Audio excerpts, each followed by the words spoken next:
오늘은 2025년 3월 토요일 오후입니다. 58세인 저 박영수는 또다시 요양원 주차장에 차를 세웁니다. 매주 토요일마다 반복되는 일입니다. 차에서 내리기 전 저는 잠시 한숨을 쉽니다. 가야 한다는 의무감과 가기 싫다는 솔직한 마음이 부딪힙니다. 요양원 문을 열고 들어서자 소독약 냄새가 코를 찌릅니다.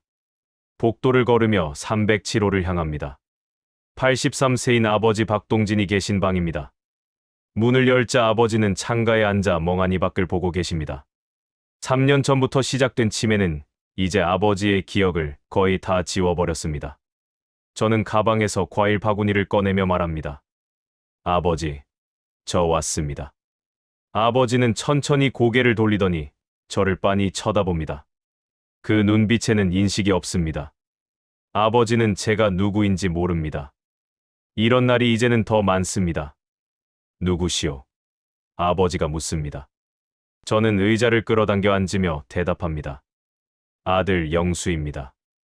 아버지는 고개를 끄덕이지만 여전히 알아보는 기색이 없습니다. 저는 이런 상황이 익숙해졌습니다. 더 이상 상처받지도 않습니다. 어쩌면 이게 더 편할지도 모릅니다.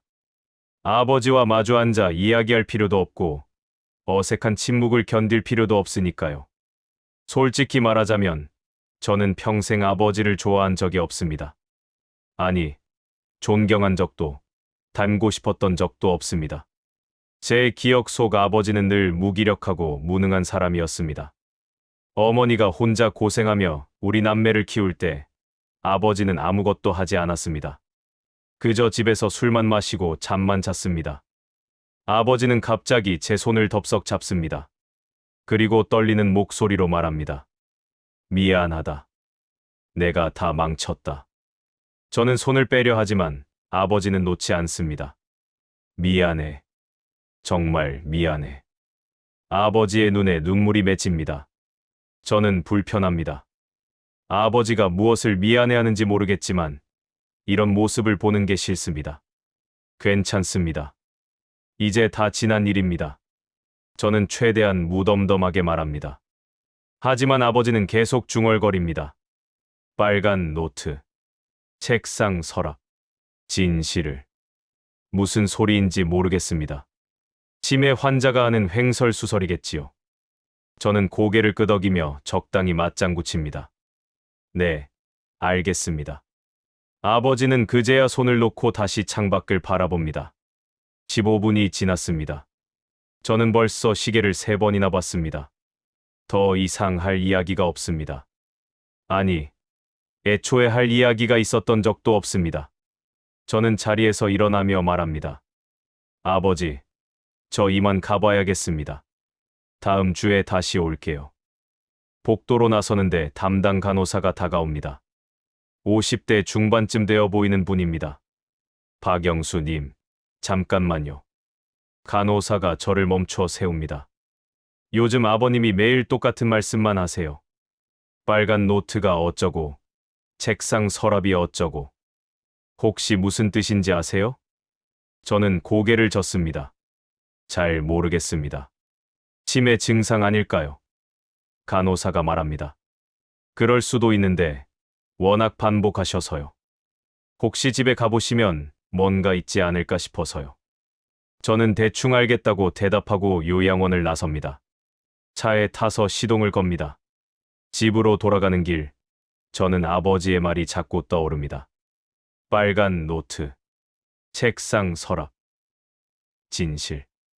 무슨 의미일까요? 아마 아무 의미도 없을 겁니다. 치매 환자의 망상일 뿐이겠지요. 집에 도착하니 아내 한경숙이 저녁 준비를 하고 있습니다. 56세인 경숙은 작년에 간호사 일을 그만두고 지금은 집에서 쉬고 있습니다. 다녀왔어요. 아버님은 어떠셨어요? 경숙이 묻습니다. 저는 가방을 소파에 던지며 대답합니다. 똑같죠. 날 알아보지도 못하시고. 경숙이 조심스럽게 말합니다. 그래도 매주 가주는 당신이 기특해요. 영미 씨 혼자 다 감당하긴 힘들었을 텐데. 맞습니다. 55세인 여동생 영미는 3년 동안 혼자서 아버지를 돌봤습니다. 제가 요양원비를 대고 있긴 하지만 실제로 발로 뛰며 챙긴 건 영미입니다. 저녁을 먹는데 26세인 아들 준혁이 들어옵니다. 회사에서 야근을 하고 온 모양입니다. 아버지, 오늘 할아버지 다녀오셨어요? 준혁이 묻습니다. 저는 고개를 끄덕입니다. 그래, 다녀왔다. 준혁이 밥을 퍼며 말합니다. 할아버지 요즘은 좀 어떠세요? 저는 젓가락을 놓으며 대답합니다. 계속 이상한 소리만 하시더라. 빨간 노트가 어쩌고, 책상 서랍이 어쩌고. 경숙이 끼어듭니다. 혹시 정말 뭔가 있는 거 아닐까요? 아버님 집에 한번 가보시는 게 어때요?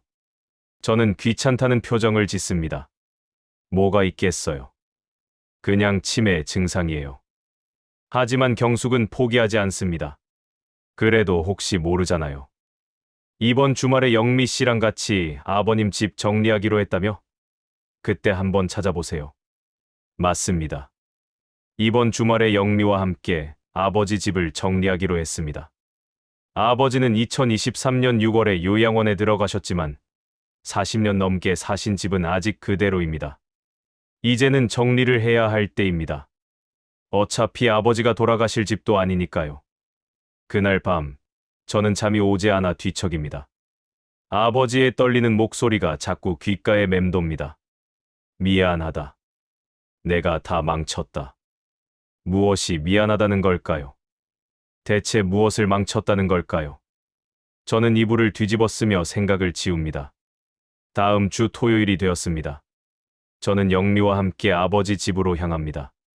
30년 된 낡은 빌라입니다. 현관문을 열자 오래된 집 냄새가 납니다. 영미가 한숨을 쉽니다. 아버지가 40년 넘게 사신 집인데 이렇게 정리하려니 마음이 아프네요. 저는 무덤덤하게 대답합니다. 어차피 해야 할 일이잖아. 빨리 끝내자. 저는 안방으로, 영미는 부엌으로 흩어집니다. 안방 책상 앞에 섭니다. 먼지가 수북이 쌓인 오래된 책상입니다. 서랍을 열어봐야겠다는 생각이 듭니다. 혹시 아버지가 말씀하신 그것이 있을까요? 책상 서랍을 열기 전 저는 잠시 멈춥니다. 왜 이렇게 손이 떨리는지 모르겠습니다. 그저 오래된 서랍일 뿐인데 말입니다. 천천히 서랍을 당깁니다. 낡은 편지지 몇 장, 오래된 볼펜, 그리고 먼지 쌓인 안경 케이스가 보입니다. 그 아래 빨간색 노트 한 권이 있습니다. 빨간 노트를 꺼내듭니다. 표지가 낡아서 가죽이 벗겨져 있습니다. 첫 장을 펼칩니다. 1975년 7월이라고 적혀 있습니다. 50년 전입니다. 아버지의 손글씨로 빼곡하게 적힌 기록들이 보입니다. 가계부입니다. 저는 노트를 들고 거실로 나옵니다. 소파에 앉아 천천히 페이지를 넘깁니다. 1975년, 1976년, 1977년. 매달, 매주, 매일의 기록이 있습니다. 숫자들이 빼곡합니다. 수입과 지출이 한 줄 한 줄 적혀 있습니다. 영미가 물 한 잔을 들고 옵니다. 오빠, 뭐 찾았어요? 저는 노트를 보여줍니다. 아버지 가계부인 것 같아. 1975년부터 적으셨네. 영미가 놀라며 옆에 앉습니다. 정말요? 어디 좀 봐요. 저는 페이지를 넘기다가 1975년 7월 15일 날짜에서 멈춥니다. 공장 사고 보상금 320만 원 전액 순자 병원비 적금 예치. 저는 이 문장을 2번 읽습니다. 순자는 어머니 이름입니다. 1975년이면 제가 8살 때입니다. 기억을 더듬어 봅니다. 1975년 여름, 아버지가 공장에서 일하다 사고를 당했습니다.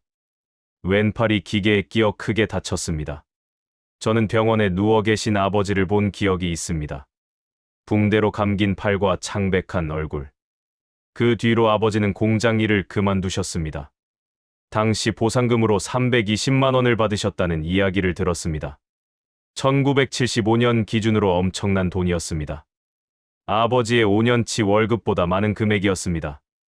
저는 그 돈으로 아버지가 재활치료를 받으실 줄 알았습니다. 하지만 아버지는 치료를 받지 않으셨습니다.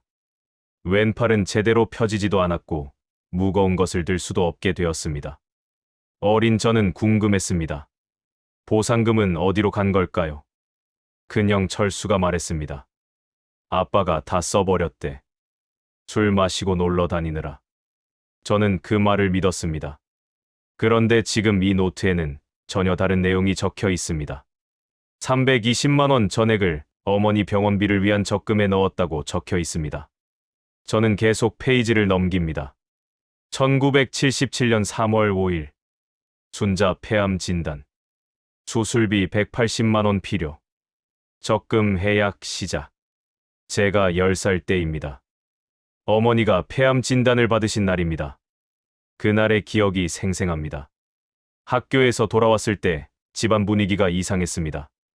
어머니는 방에서 울고 계셨고 아버지는 거실에서 담배만 피우고 계셨습니다.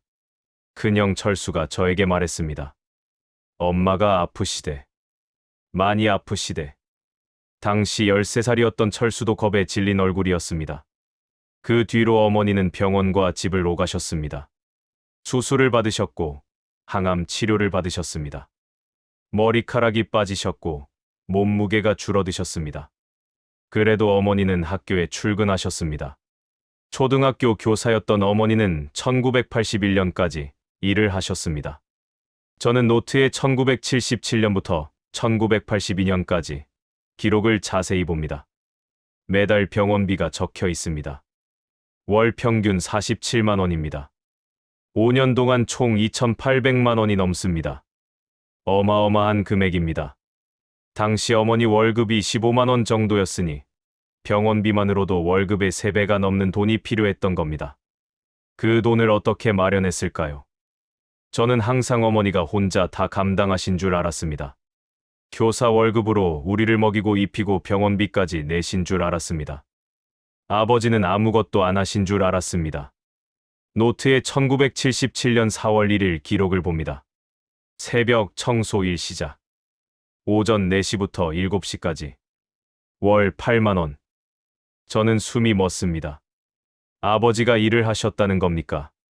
새벽 4시부터 청소 일을 하셨다는 겁니까? 제 기억 속 아버지는 늘 집에 계셨습니다. 낮에 집에 있다가 밤에 술을 마시고 늦게 주무셨습니다. 저는 아버지가 실업자라고 생각했습니다. 일을 안 하는 무능한 사람이라고 생각했습니다.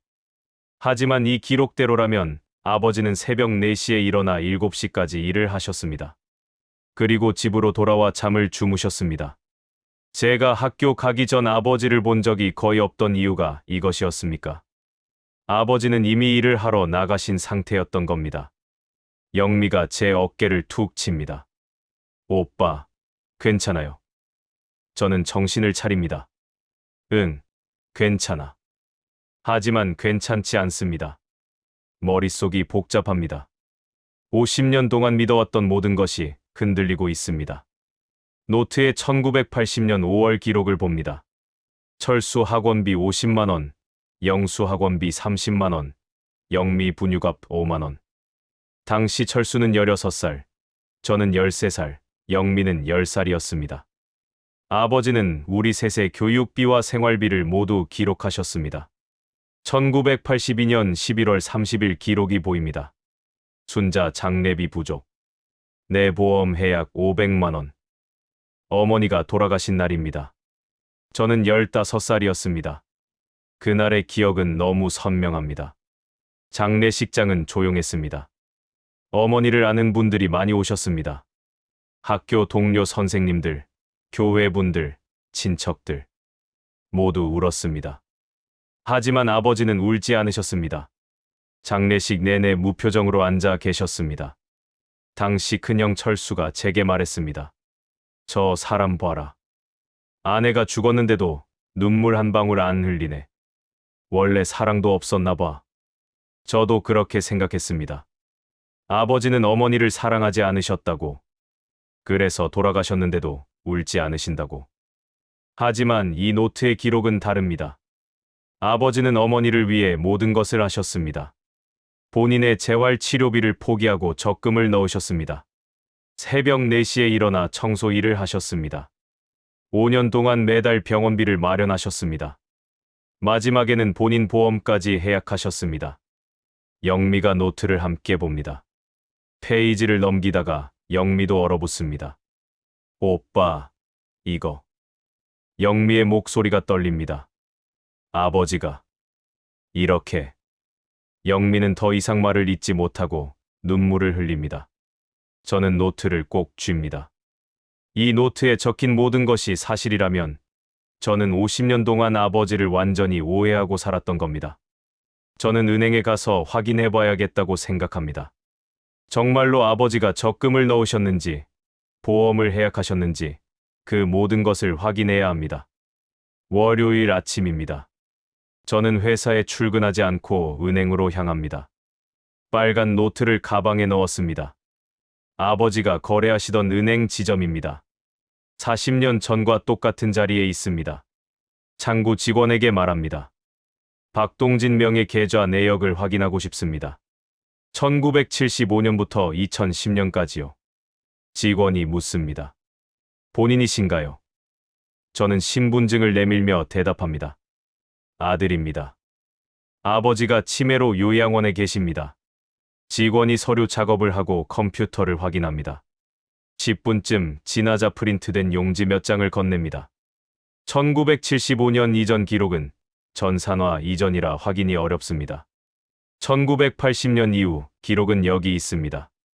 저는 용지를 받아봅니다. 1980년 4월부터 2010년 12월까지의 입출금 내역입니다. 매달 8만 원씩 입금되었습니다. 1980년 기준입니다. 1990년에는 12만 원, 2000년에는 90만 원, 2010년에는 120만 원으로 늘어났습니다. 물가 상승을 반영한 금액입니다. 출금 내역을 봅니다. 대부분 병원비, 학원비, 생활비입니다. 1982년 11월에 500만 원이 한 번에 출금되었습니다. 어머니 장례비입니다. 노트의 기록과 정확히 일치합니다. 저는 은행을 나와 구청으로 향합니다. 아버지의 주민등록 초본과 경력 증명을 떼러 갑니다. 직원이 서류를 출력해줍니다. 경력 사항에 적혀 있습니다. 1977년 4월부터 2010년 8월까지 대한빌딩관리 소속 환경미화원 33년입니다. 저는 차 안에 앉아 한참을 멍하니 있습니다. 모든 것이 사실이었습니다. 아버지는 33년 동안 새벽 청소 일을 하셨습니다. 제가 중학생이었던 1980년부터 제가 45살이었던 2010년까지입니다. 저는 그 사실을 전혀 몰랐습니다. 집으로 돌아오니 경숙이 점심을 차려놓고 기다립니다. 어디 갔다 왔어요? 회사에 전화했더니 안 나왔다던데. 저는 빨간 노트와 서류들을 식탁 위에 펼쳐놓습니다. 이것 좀 봐요. 경숙이 노트를 읽습니다. 그리고 은행 내역서를 봅니다. 구청 서류를 봅니다. 경숙의 표정이 굳어집니다. 이게 다 사실이에요. 저는 고개를 끄덕입니다. 은행이랑 구청에서 확인했어요. 다 사실입니다. 경숙이 조심스럽게 묻습니다. 그럼 당신이 알고 있던 건 다 틀렸다는 거네요? 저는 대답하지 못합니다. 인정하고 싶지 않지만 사실입니다. 저는 평생 아버지를 오해했습니다. 무능하다고, 무책임하다고, 어머니만 고생시켰다고 생각했습니다. 저녁에 영미에게 전화가 옵니다. 오빠, 저도 오늘 병원에 가봤어요. 엄마 치료받으셨던 병원이요. 영미의 목소리가 떨립니다. 병원비 납부 기록 확인했어요. 1977년부터 1982년까지 총 2,840만 원이었어요. 그중 1,920만 원이 박동진 명의로 납부됐대요. 저는 계산기를 두드립니다. 1,920만 원이면 전체 병원비의 68%입니다. 어머니 월급으로는 절대 불가능한 금액입니다. 아버지가 새벽 청소일로 번 돈이 모두 어머니 치료비로 들어간 겁니다. 영미가 웁니다. 오빠, 우리 아버지한테 너무 미안해요. 평생 오해하고 살았잖아요. 나는 아버지가 엄마 아플 때 아무것도 안 하신 줄 알았어요. 그런데 알고 보니 아버지가 거의 다 하셨던 거잖아요. 저는 아무 말도 하지 못합니다. 영미의 말이 제 가슴을 찌릅니다. 저 역시 똑같이 생각했으니까요. 아니, 저는 영미보다 더 심했습니다. 저는 아버지를 미워했습니다. 존경하지도 않았고 닮고 싶지도 않았습니다. 다음 날 저는 큰형 철수에게 전화를 걸어야겠다고 생각합니다. 철수는 1991년에 의사가 되어 병원을 열었지만 2년 만에 미국으로 이민을 갔습니다. 지금은 LA에서 한인 병원을 운영합니다. 가족과는 20년 동안 연락을 끊고 지냅니다. 저는 철수의 번호를 누릅니다. 벨이 몇 번 울리고 철수가 받습니다. 누구세요? 목소리가 차갑습니다. 저는 대답합니다. 나, 영수야. 잠시 침묵이 흐릅니다. 무슨 일이야? 20년 만에 전화하는 거 보니 아버지 돌아가셨어. 저는 참습니다. 화를 내면 대화가 안 됩니다. 아니야. 아버지는 요양원에 계셔. 형, 내가 물어볼 게 있어. 형, 의대 다닐 때 학비 어떻게 마련했어? 철수가 대답합니다. 장학금 받았지. 왜? 저는 빨간 노트를 펼칩니다. 1983년부터 1989년까지 기록을 읽습니다. 철수 의대 등록금 학기당 25만 원. 철수 생활비 월 10만 원. 철수 교재비 5만 원. 6년 동안 총 800만 원이 넘습니다. 형, 아버지가 형 학비 다 대주셨어. 여기 가계부에 다 적혀 있어. 형은 장학금 받은 줄 알았겠지만 실제로는 아버지가 다 내주신 거야. 철수가 잠시 말이 없습니다. 그러다 차갑게 말합니다. 알아. 저는 놀랍니다. 알았다고? 언제부터? 철수가 대답합니다. 10년 전쯤. 2015년에 알았어. 그래서 뭐? 저는 화가 치밉니다. 알면서도 연락 한 번 안 했어. 아버지가 치매 걸린 것도 몰랐어? 철수가 냉소합니다. 나는 내 인생 살기 바빴어. 아버지도 선택한 거야. 희생을 선택한 거라고. 내가 뭘 어쩌라고. 고맙다고 전화해. 미안하다고 무릎 꿇어. 그런 거 필요 없어. 저는 이해할 수 없습니다. 형, 어떻게 그렇게 말할 수 있어? 철수가 말합니다. 영수야, 너도 알잖아. 우리 어렸을 때 얼마나 힘들었는지. 아버지는 무능했어.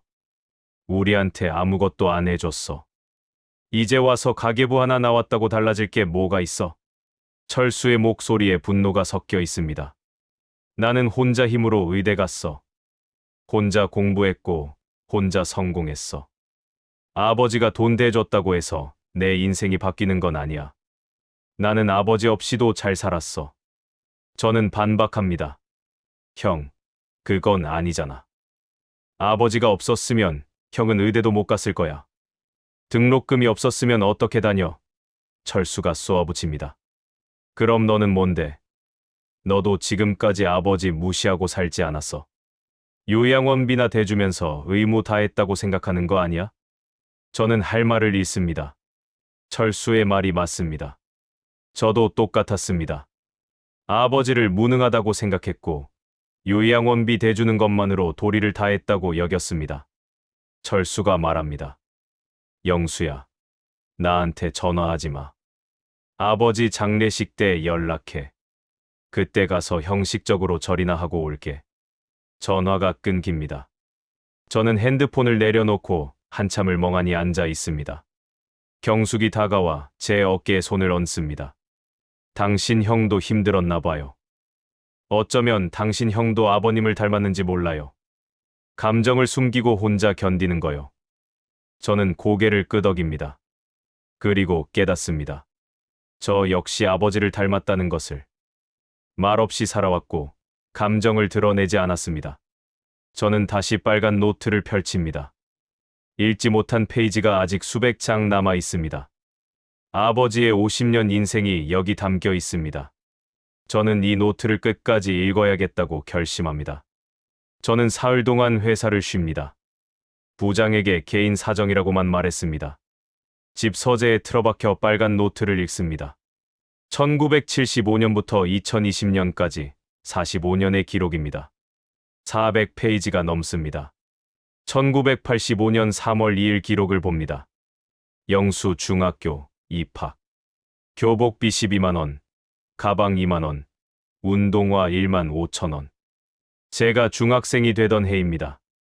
당시 저는 교복이 낡았다고 투덜댔습니다. 친구들은 새 교복을 맞춰 입는데 저는 물려받은 교복을 입어야 했다고 불평했습니다. 하지만 노트를 보니 아버지는 제 교복을 새로 사주셨습니다. 12만 원이면 당시 아버지 한 달 수입과 맞먹는 금액입니다. 저는 무엇을 착각했던 걸까요? 누구한테 물려받았다고 생각했던 걸까요? 1987년 12월 24일 기록입니다. 영미 크리스마스 선물, 인형 세트 3만 원, 영수 운동화 4만 원, 철수 의학 서적 8만 원. 제가 20살, 영미가 17살, 철수가 23살 때입니다. 아버지는 우리 셋 모두에게 선물을 사주셨습니다. 저는 그 운동화를 기억합니다. 나이키 운동화였습니다. 친구들이 신는 걸 보고 갖고 싶어 했습니다. 크리스마스 아침에 제 방문 앞에 놓여 있었습니다. 저는 어머니가 사주신 줄 알았습니다. 하지만 어머니는 이미 5년 전에 돌아가셨습니다. 아버지가 사주신 겁니다. 1990년 2월 15일입니다. 영수 대학 졸업. 취업 축하 양복 25만 원. 제가 대학을 졸업하고 회사에 입사했을 때입니다. 아버지는 양복을 선물로 주셨습니다. 검은색 정장이었습니다. 저는 그 양복을 입고 첫 출근을 했습니다. 당시 저는 아버지에게 고맙다는 말을 하지 않았습니다. 당연하다고 생각했습니다. 부모가 자식 졸업 선물 사주는 게 뭐 대단한 일인가 싶었습니다. 하지만 25만 원이면 아버지가 한 달 넘게 일해야 모을 수 있는 돈이었습니다. 1992년 5월 3일 기록을 봅니다. 철수 미국 이민. 송별금 200만 원 전달. 내 적금 해약. 형이 미국으로 떠나던 날입니다. 저는 그날 일부러 집에 가지 않았습니다. 형과 사이가 안 좋았기 때문입니다. 형은 성공했고 저는 평범했습니다. 형은 의사였고 저는 회사원이었습니다. 아버지가 형에게 200만 원을 주셨다는 건 몰랐습니다. 1992년 기준으로 큰 돈입니다. 아버지가 몇 년간 모은 적금을 해약해서 주신 겁니다. 형은 그 돈을 받고도 아버지에게 감사 인사 한마디 없이 떠났습니다. 1998년 5월 9일입니다. 영수 결혼.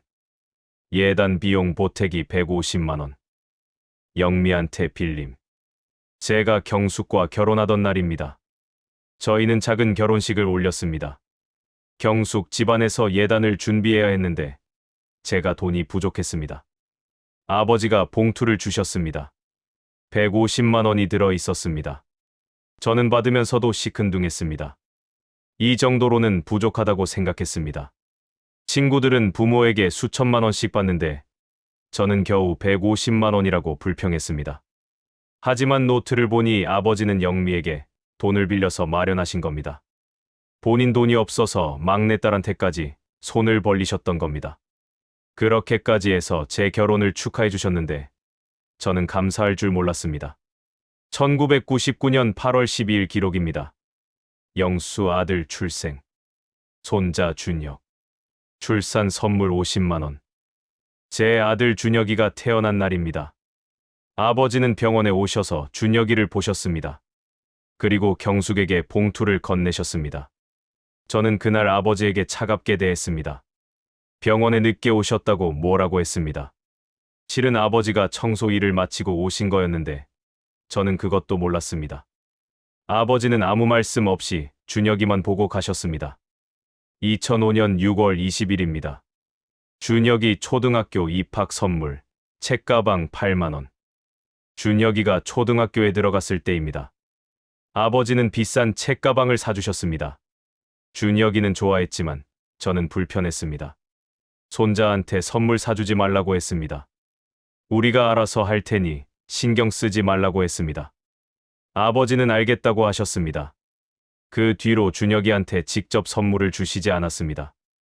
하지만 노트를 보니 매년 명절마다 용돈을 따로 챙겨두셨습니다.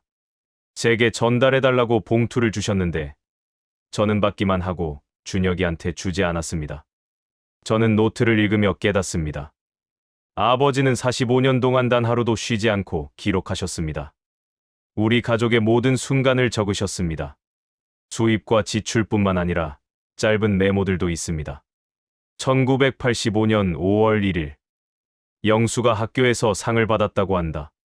자랑스럽다. 1990년 3월 15일. 영미가 전문대에 합격했다. 다행이다. 1998년 12월 25일. 오랜만에 영미가 집에 와서 밥을 먹었다. 행복했다. 2010년 5월 5일. 준혁이가 할아버지라고 불렀다. 처음이다. 아버지는 우리를 사랑하셨습니다. 말로 표현하지 않으셨지만 이렇게 기록으로 남기셨습니다. 매일매일 우리를 생각하셨고 우리를 위해 사셨습니다. 2010년 8월 31일 마지막 기록입니다. 오늘로 청소일 그만둔다. 68세. 33년 동안 수고했다. 이제 쉬어야지. 아버지는 2010년에 일을 그만두셨습니다. 저는 그때 45살이었고 준혁이는 11살이었습니다. 아버지가 일을 그만두신 줄 몰랐습니다. 아버지는 아무 말씀도 안 하셨습니다. 저는 무관심했습니다. 아버지가 무슨 일을 하시는지, 언제까지 일하시는지 전혀 관심이 없었습니다. 그 뒤로 10년 동안 아버지는 혼자 사셨습니다. 가끔 영미가 찾아뵙고 저는 명절에만 갔습니다. 2020년 1월에 아버지가 치매 진단을 받으셨습니다. 그리고 2023년 6월에 요양원에 들어가셨습니다. 저는 노트의 마지막 장을 넘깁니다. 2020년 3월 5일입니다. 영수에게. 이 노트를 보게 되었다면 아빠는 아마 기억을 잃었을 것이다. 미안하다. 너희들에게 더 잘해주지 못해서. 너희 엄마가 마지막에 부탁했다. 아이들한테는 아빠가 무능해서 돈이 없다고 해라. 내가 아파서 돈 쓴다고 하면 아이들이 죄책감 가질까봐. 나는 그 약속을 지켰다. 너희 엄마와 나는 너희를 위해 거짓을 만들었다. 미안하다. 사랑한다. 저는 노트를 덮고 한참을 움직이지 못합니다. 눈물이 흐릅니다.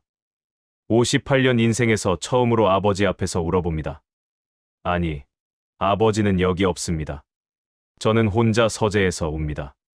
저는 요양원으로 가야겠다고 생각합니다.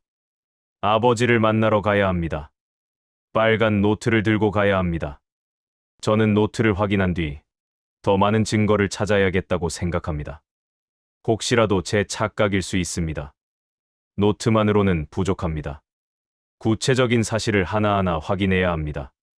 다음 날 아침, 저는 대한빌딩관리 본사를 찾아갑니다. 아버지가 33년 동안 일하셨던 회사입니다.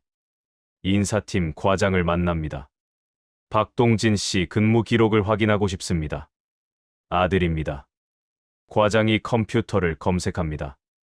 박동진 씨, 1977년 4월 1일 입사, 2010년 8월 31일 퇴사. 33년 4개월 근무하셨네요. 환경미화 담당이셨고요. 저는 묻습니다. 근무 시간이 어떻게 되나요? 과장이 기록을 확인합니다. 새벽 4시부터 오전 7시까지입니다. 주 6일 근무셨네요. 일요일만 쉬셨어요. 저는 다시 묻습니다. 33년 동안 계속 그 시간이었나요? 과장이 고개를 끄덕입니다. 네, 기록상으로는 그렇습니다. 새벽 근무조는 시간이 고정이거든요. 저는 숨이 막힙니다. 아버지는 33년 동안 매일 새벽 4시에 일어나셨습니다. 저는 아버지가 낮에 집에서 주무시는 모습만 봤습니다. 게으르다고 생각했습니다. 하지만 아버지는 새벽 일을 마치고 돌아와 잠깐 주무신 것이었습니다. 과장이 말합니다. 박동진 씨는 모범 사원이셨어요. 33년 동안 지각이나 결근이 단 한 번도 없으셨대요. 여기 표창장 기록도 있습니다. 컴퓨터 화면에 표창장 목록이 보입니다. 1985년, 1995년, 2005년 세 차례나 모범 사원상을 받으셨습니다. 저는 회사를 나와 다음 장소로 향합니다. 어머니가 치료받으셨던 서울대병원입니다. 암센터 원무과를 찾아갑니다. 직원에게 말합니다. 1977년부터 1982년까지 치료받으신 환자의 진료비 기록을 확인하고 싶습니다. 직원이 오래된 기록을 찾습니다. 마이크로필름에 저장된 자료입니다. 30분쯤 지나 출력물을 건넵니다. 이순자 환자분 맞으시죠? 1977년 3월 5일 첫 내원, 1982년 11월 28일 사망으로 기록되어 있습니다. 저는 진료비 내역을 봅니다. 1977년 3월부터 1982년 11월까지 총 68개월입니다. 매달 평균 42만 원에서 54만 원 사이입니다. 총액 2,847만 원입니다. 노트의 기록과 거의 일치합니다. 납부자 명단을 봅니다. 박동진 명의 1,925만 원, 이순자 명의 922만 원입니다. 아버지가 전체 병원비의 68%를 내셨습니다. 어머니 월급으로는 불가능한 금액입니다. 직원이 말합니다. 당시 기록을 보니 박동진 씨께서 매달 정확히 입금하셨네요. 한 번도 밀리지 않으셨어요. 당시에는 병원비 못 내서 치료 중단하는 경우가 많았는데 참 대단하십니다. 저는 병원을 나와 차 안에 앉습니다. 모든 것이 사실입니다. 아버지는 33년 동안 새벽 4시에 일어나 일하셨습니다. 그 돈으로 어머니 병원비를 내셨습니다. 우리 남매 학비를 내셨습니다. 생활비를 대셨습니다. 저는 다시 아버지 집으로 갑니다. 안방 옷장을 열어봅니다. 낡은 작업복이 걸려 있습니다. 파란색 유니폼입니다. 대한빌딩관리 로고가 있습니다. 저는 이 옷을 본 적이 없습니다.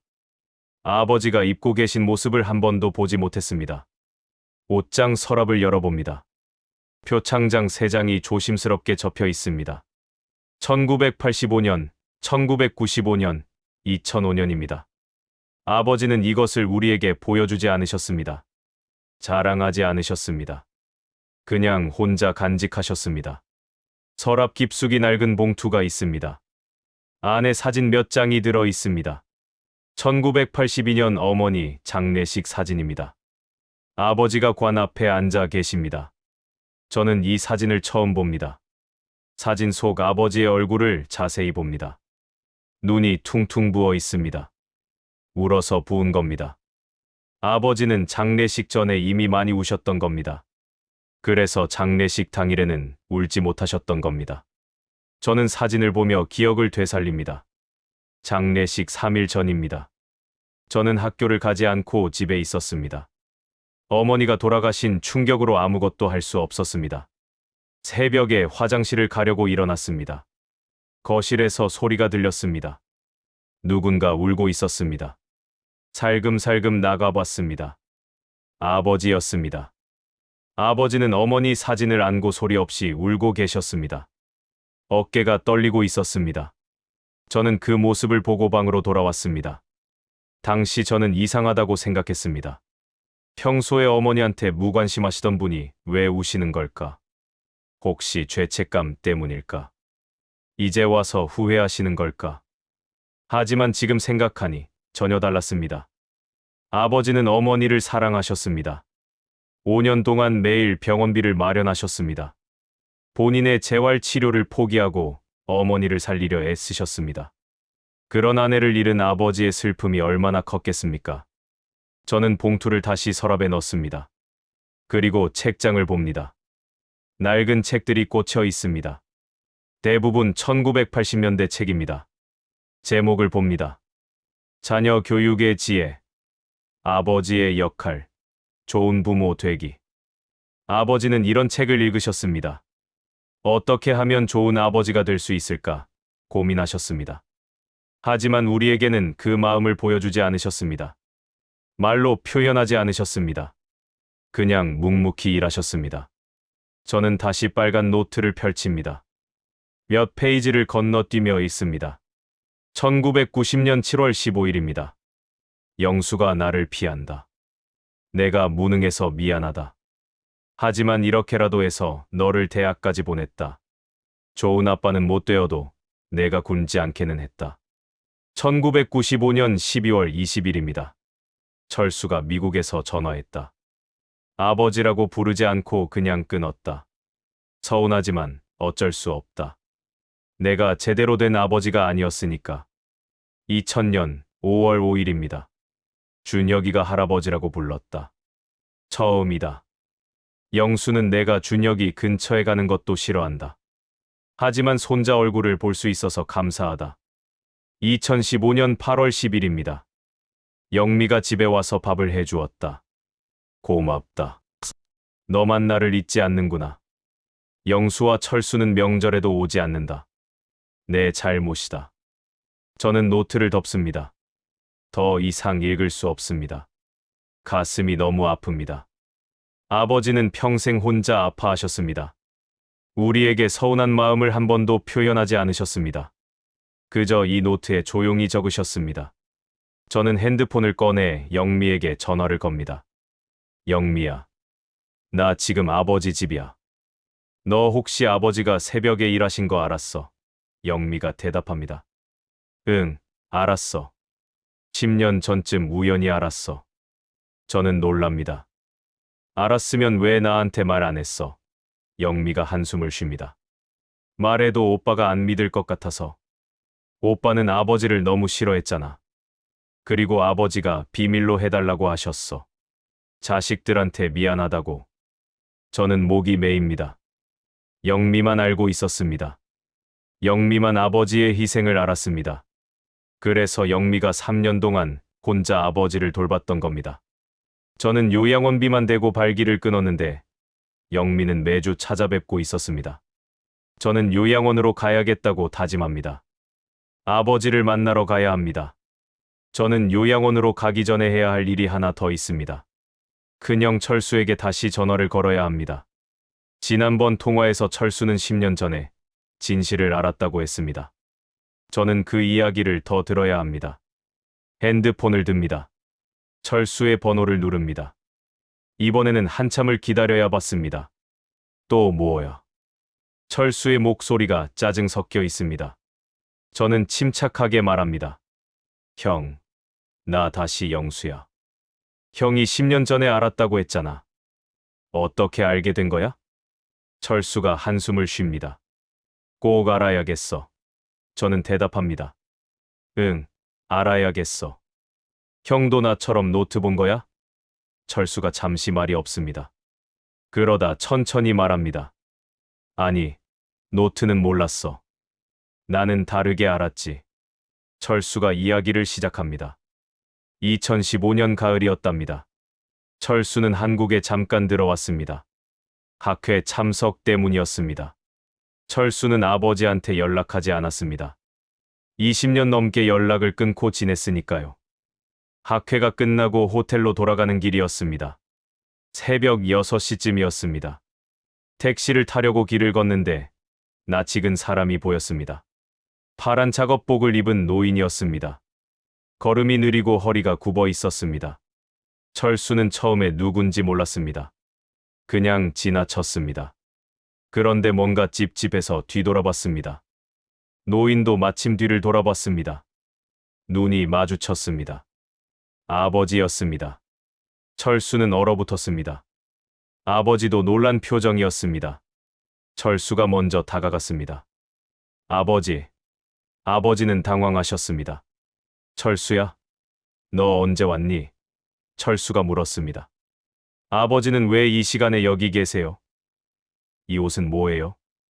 아버지는 대답하지 못하셨습니다. 그냥 웃기만 하셨습니다. 철수가 작업복의 로고를 봤습니다. 대한빌딩관리. 환경미화. 철수는 그제야 알았습니다. 아버지가 청소 일을 하고 계신다는 것을. 철수가 물었습니다. 아버지, 지금 일 끝나고 가시는 거예요? 아버지가 고개를 끄덕이셨습니다. 응, 막 끝났다. 철수가 다시 물었습니다. 몇 시부터 일하세요? 아버지가 대답하셨습니다. 새벽 4시부터. 철수는 그 순간 머리를 얻어맞은 기분이었습니다. 아버지는 73세였습니다. 그 나이에 새벽 4시에 일어나 청소 일을 하고 계셨습니다. 철수는 아버지가 일을 안 하신다고 생각했습니다. 공장 사고 이후로 쭉 집에만 계신 줄 알았습니다. 철수가 물었습니다. 언제부터 이 일 하셨어요?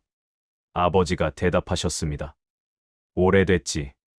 한 38년쯤. 철수는 계산을 했습니다. 38년이면 1977년부터입니다. 어머니가 폐암 진단을 받은 해입니다. 철수가 또 물었습니다. 왜 이 일을 하셨어요? 아버지는 잠시 망설이시다가 말씀하셨습니다. 너희 엄마 병원비 때문에. 그리고 너희 학비. 철수는 충격을 받았습니다. 제 의대 학비도요? 아버지가 고개를 끄덕이셨습니다. 내가 장학금 받았다고 생각했지? 미안하다. 거짓말이었어. 내가 학교에 부탁해서 내 이름으로 장학금 준 것처럼 만들었어. 실제로는 내가 다 냈지. 철수는 그 자리에 주저앉을 뻔했습니다. 6년 동안 받았던 장학금이 가짜였습니다. 모두 아버지 돈이었습니다. 아버지는 새벽 4시에 일어나서 번 돈으로 철수의 의대 등록금을 내셨던 겁니다. 철수가 물었습니다. 왜 말씀 안 하셨어요? 아버지가 대답하셨습니다. 내가 자존심 상할까봐. 아빠가 청소부라는 거 알면 창피할까봐. 그리고 엄마가 그러라고 했어. 아이들한테는 아빠가 무능해서 돈이 없다고 해라. 그래야 아이들이 죄책감 안 가진다고. 철수는 아무 말도 할 수 없었습니다. 아버지가 말씀하셨습니다. 철수야, 넌 잘 됐다. 의사가 됐고 미국에서 성공했잖니. 아빠는 그걸로 충분해. 아빠한테 신경 쓰지 마. 그냥 내 인생 잘 살아. 아버지는 그렇게 말씀하시고 걸어가셨습니다. 철수는 그 뒷모습을 한참 바라봤습니다. 굽은 허리, 느린 걸음. 73세 노인의 새벽 퇴근길이었습니다. 전화기 너머 철수의 목소리가 떨립니다. 영수야, 나는 그날 이후로 아버지를 더 만날 수가 없었어. 미안해서. 창피해서.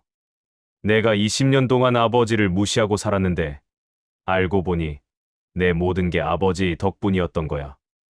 저는 묻습니다. 그런데 왜 연락 안 했어? 왜 아버지한테 감사하다고 한마디 안 했어? 철수가 대답합니다. 할 수가 없었어. 뭐라고 말해야 할지 몰랐어. 미안하다고, 고맙다고. 그런 말로 되는 게 아니잖아. 나는 20년 동안 아버지를 버렸어. 효도는커녕 전화 한 통 안 했어. 철수가 계속 말합니다. 그리고 나는 겁쟁이야. 아버지 앞에 설 용기가 없어. 그래서 도망쳤어. 미국으로 도망가서 모른 척했어. 아버지가 치매 걸리셨다는 소식도 영미한테 들었어. 하지만 나는 가지 않았어. 저는 화가 납니다. 형, 그건 너무한 거 아니야? 알았으면 찾아뵙는 게 맞잖아. 아버지가 얼마나 형을 보고 싶어 하셨는데. 철수가 소리를 지릅니다. 나도 알아. 내가 잘못했다는 거 알아.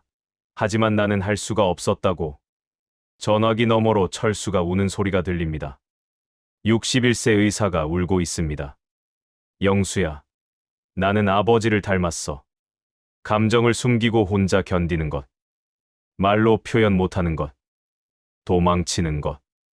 다 아버지를 닮았어. 그게 너무 싫어. 저는 한숨을 쉽니다. 형, 이제라도 와. 아버지 만나러 와. 늦지 않았어. 철수가 묻습니다. 아버지가 날 알아보실까? 저는 솔직하게 대답합니다. 모르겠어. 치매가 많이 진행됐어. 날 알아보실 때도 있고 못 알아보실 때도 있어. 철수가 말합니다. 영수야, 나 다음 달에 갈게. 한국 가는 비행기 예매할게.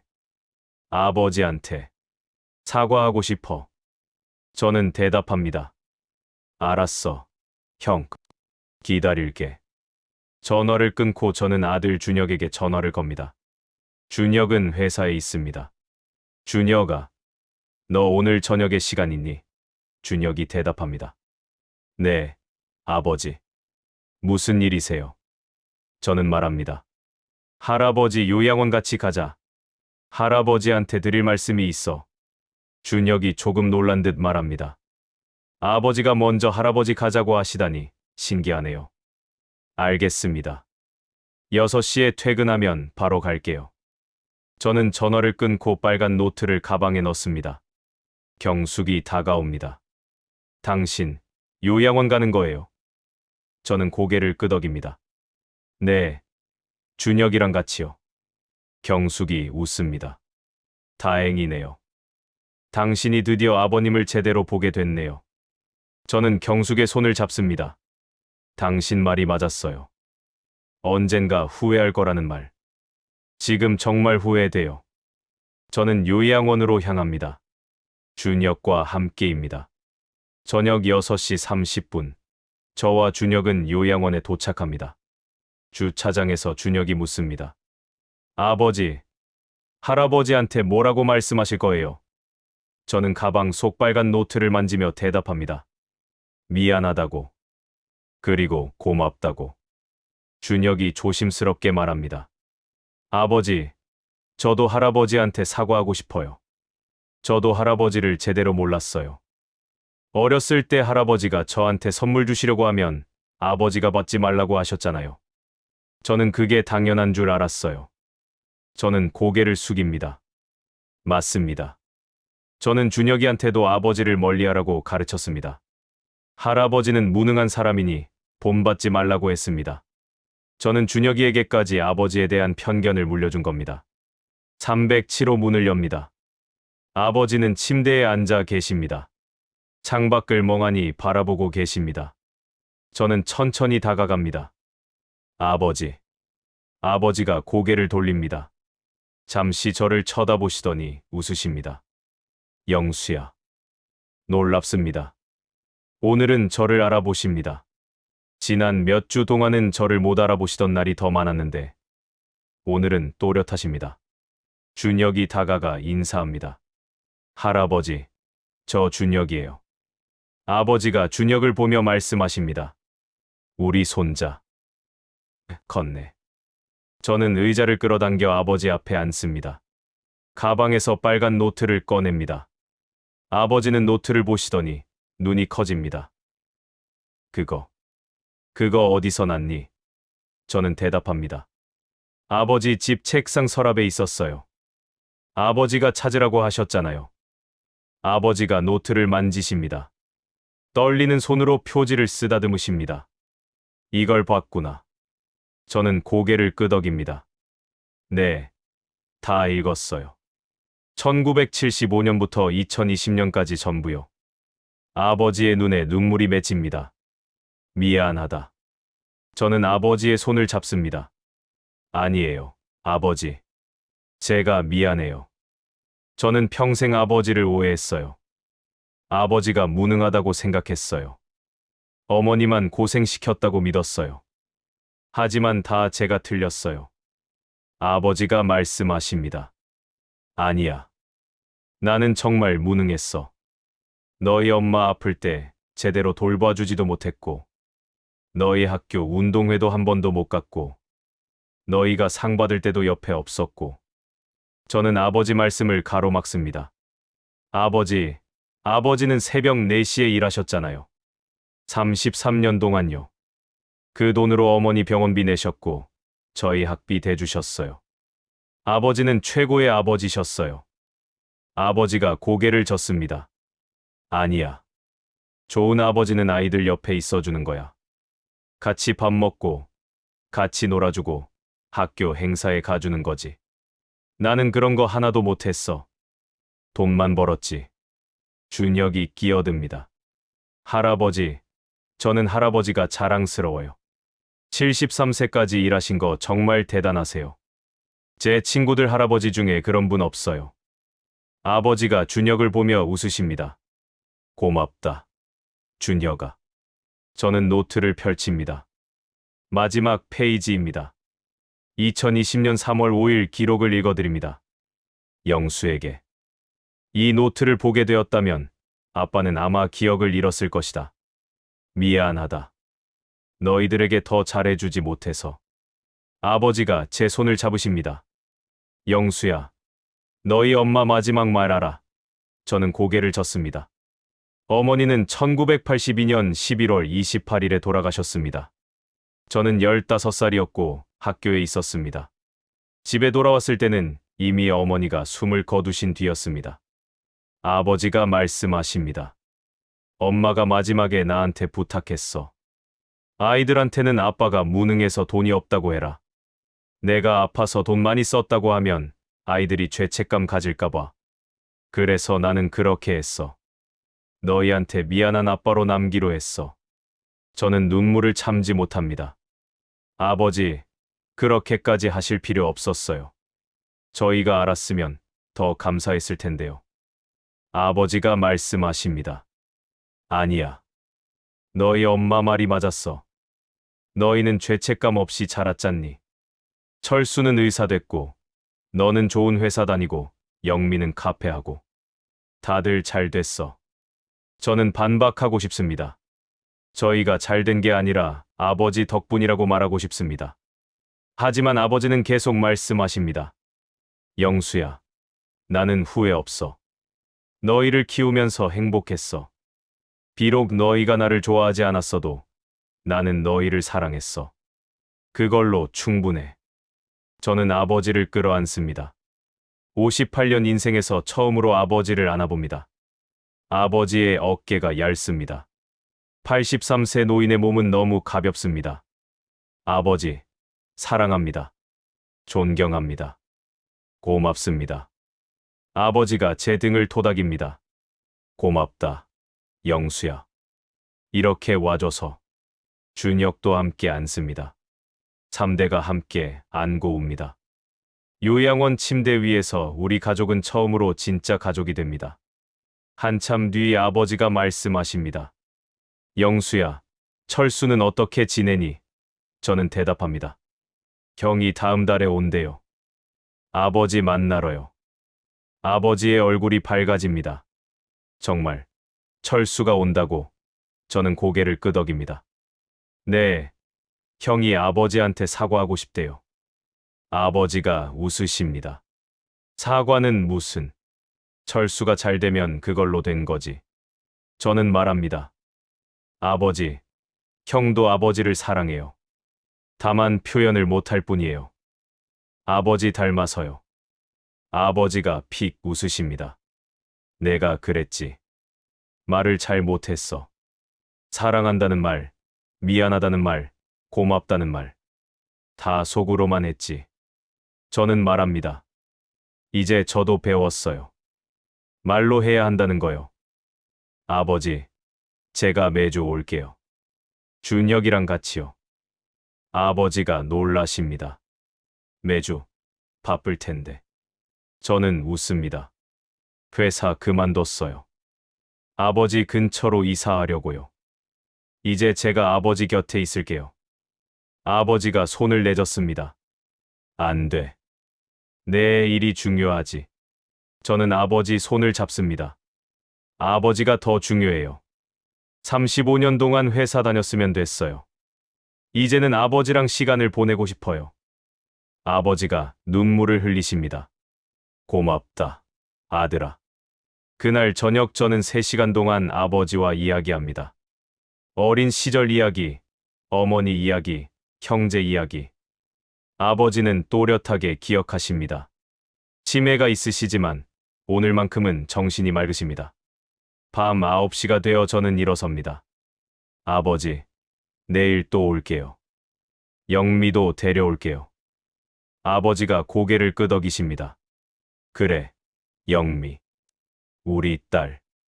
고마운 아이지. 저는 요양원을 나옵니다. 준혁이 말합니다. 아버지, 오늘 정말 좋았어요.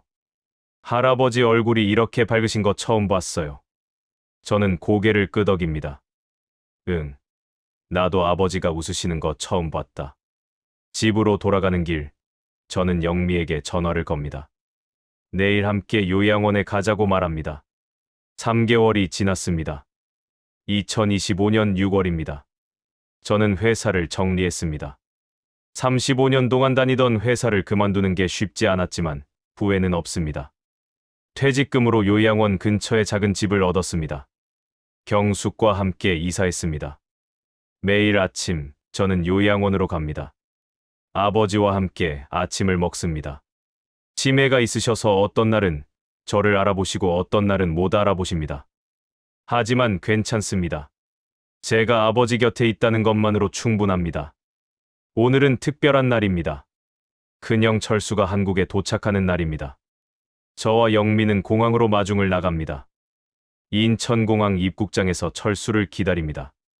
오후 2시 30분 철수가 나옵니다. 20년 만에 보는 형입니다. 머리가 많이 새었습니다.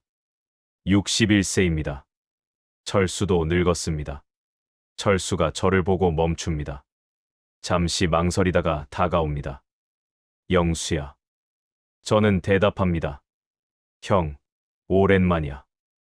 영미가 달려가 철수를 안습니다. 큰 오빠, 영미가 웁니다. 철수도 영미를 안으며 웁니다. 영미야, 미안해. 오빠가 너무 오래 연락 안 했지. 영미가 말합니다. 괜찮아요. 이렇게 와주셔서 고마워요. 우리는 바로 요양원으로 향합니다. 차 안에서 철수가 묻습니다. 아버지는 요즘 어떠세요? 저는 대답합니다. 치매가 많이 진행됐어요. 어떤 날은 또렷하고 어떤 날은 아무도 못 알아보세요. 철수가 한숨을 쉽니다. 오늘 저를 알아보실까요? 저는 솔직하게 말합니다. 모르겠어요. 하지만 형이 온다는 걸 말씀드렸을 때 아버지가 정말 기뻐하셨어요. 요양원에 도착합니다. 307호 문 앞에서 철수가 멈춥니다. 손이 떨리고 있습니다. 무섭네요. 철수가 말합니다. 저는 철수의 어깨에 손을 얹습니다. 괜찮아. 형. 아버지는 형을 기다리셨어. 문을 엽니다. 아버지는 창가에 앉아 계십니다. 우리가 들어가자 고개를 돌리십니다. 철수를 보십니다. 잠시 멍하니 쳐다보시다가 천천히 일어나십니다. 철수야? 철수가 앞으로 나갑니다. 아버지 앞에 무릎을 꿇습니다. 아버지, 저 철수예요. 20년 만에 왔습니다. 죄송합니다. 철수가 고개를 숙입니다. 눈물이 바닥에 떨어집니다. 아버지가 떨리는 손으로 철수의 머리를 쓰다듬으십니다. 철수야, 왔구나. 우리 아들. 의사 된 아들. 철수가 웁니다. 아버지, 죄송해요. 제가 너무 오랫동안 연락 안 했어요. 아버지 아프신 줄도 모르고 있었어요. 아버지가 말씀하십니다. 괜찮아. 내가 잘 지내면 됐어. 미국에서 잘 지냈지? 철수가 고개를 끄덕입니다. 네, 아버지 덕분에요. 아버지가 의대 보내주셔서 제가 의사 됐어요. 정말 감사합니다.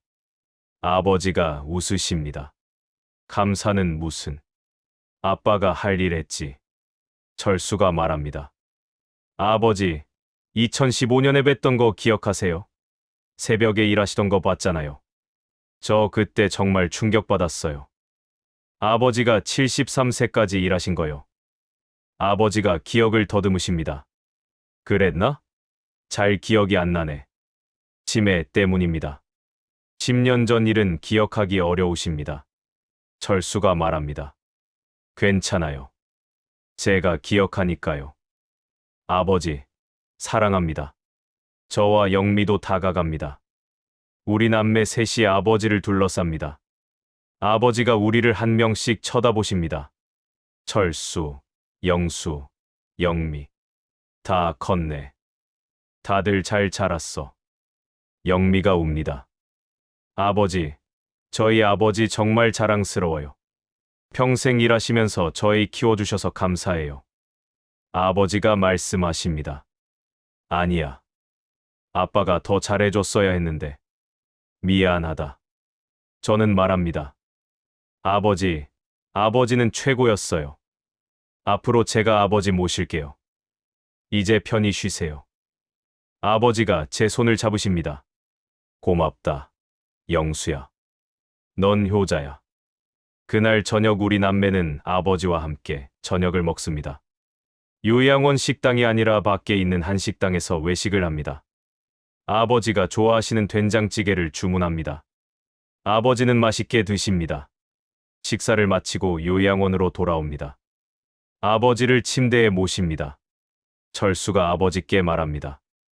아버지, 제가 이번에 한 달 있다 갈게요. 매일 올게요.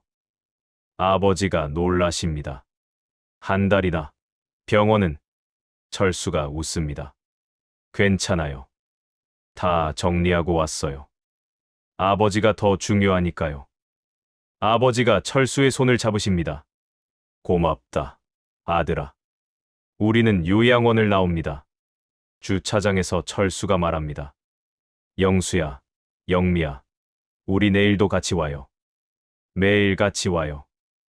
영미가 대답합니다. 좋아요, 큰오빠. 저도 매일 올게요. 한 달이 지났습니다.